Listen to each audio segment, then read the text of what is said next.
Bonsoir. Avant toute chose, je dois prévenir que la semaine prochaine, il n'y aura pas de cours, étant donné que je dois me rendre à Fréjus, près de Nice, pour faire une conférence mardi matin. Donc, il n'y aura pas de cours et nous reprendrons les cours début octobre, le 1er octobre. La dernière fois, j'ai parlé de la méthode qui permet d'aborder la théologie, la morale. Cette méthode, c'est celle que j'intitule l'extraordinaire. Je crois que la grande erreur du monde occidental réside d'avoir pensé le religieux à l'envers, de ramener le transcendant à l'humain au lieu d'élever l'humain vers le transcendant. Et je remarque que ce qui tue la réflexion, c'est de reproduire en permanence cette réduction, de tout ramener à nous, à l'utile, à l'immédiat,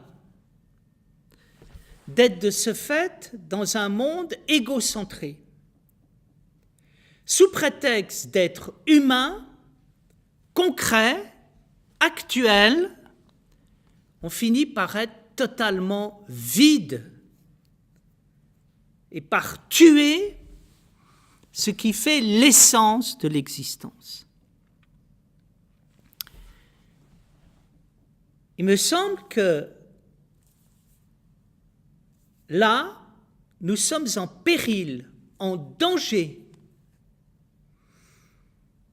Nous sommes sauvés à partir du moment où une révolution s'opère et au lieu de réduire le transcendant à l'immanent et à l'humain, on élève, on inspire, on spiritualise l'humain en le hissant vers le transcendant.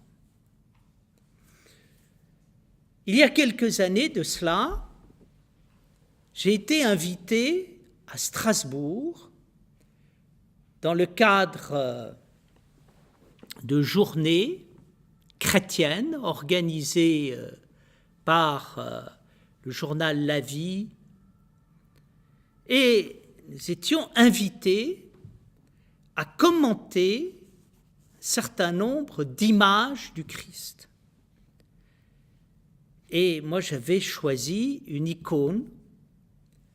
Mais ce qui m'a frappé dans les images qui nous ont été proposées, c'est qu'à un certain moment, le Christ n'avait plus d'auréole, c'était simplement un être humain dont la divinité reposait uniquement dans l'humanité.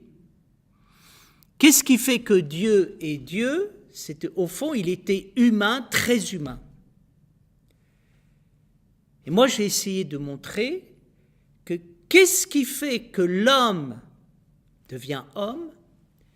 C'est qu'il s'ouvre à la dimension divine. On déifie l'homme, on n'humanise pas Dieu.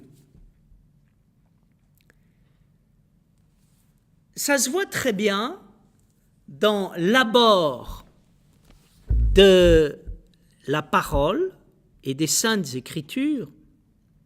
Est-ce que nous nous rendons compte, quand nous abordons les Saintes Écritures ou bien encore la parole du Christ, que c'est Dieu qui parle, que ces paroles ne sont pas simplement des paroles banales, humaines, que ce sont des paroles proprement extraordinaires. J'ai l'impression qu'on ne comprend rien au texte religieux si on essaye de le voir avec nos yeux humains. Le Christ, dans les évangiles, nous prévient: je vous parlerai par parabole, afin non pas de révéler les choses, mais de les cacher. Pourquoi est-ce qu'il dit cela? Pour éveiller notre esprit et nous faire comprendre que la réalité est symbolique. Si nous ne lisons pas les évangiles et la Bible avec les yeux du symbole, on n'y comprend rien.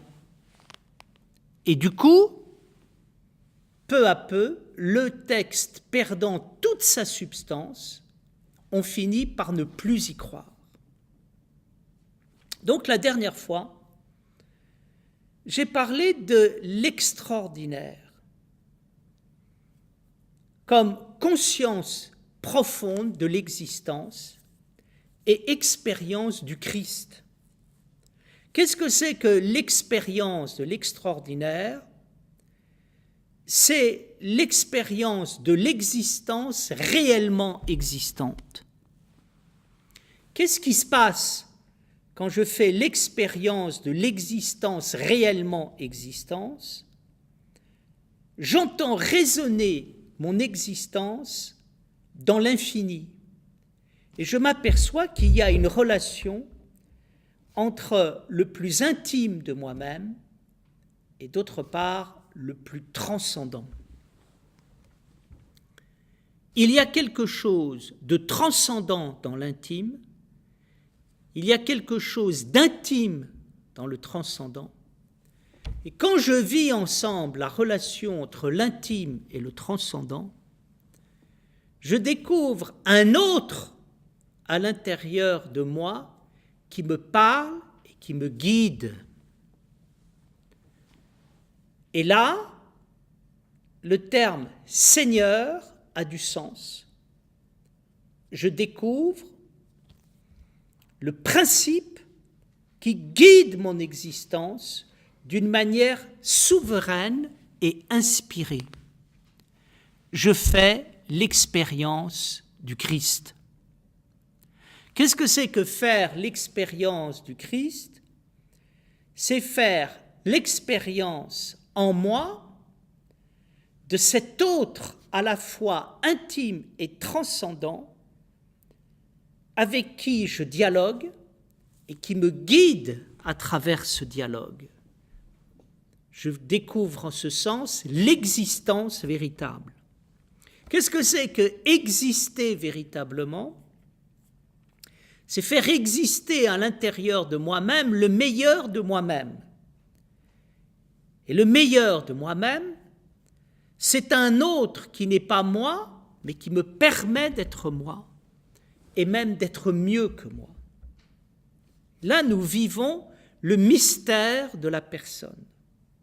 Quand je fais l'expérience du mystère de la personne, en rentrant dans l'intime de moi-même, je découvre cet autre en moi, plus vivant que moi-même, qui me fait vivre. Et vivant avec cet autre, tout commence à vivre. Si bien que le monde autour de moi devient un monde symbolique, plus encore, mieux encore, ça devient une icône.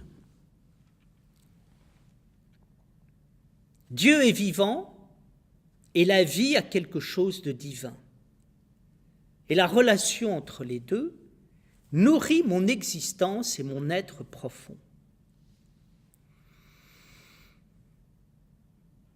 Rentrer dans la dimension profonde de la vie, c'est s'ouvrir à cette relation intime et transcendante à l'intérieur de nous.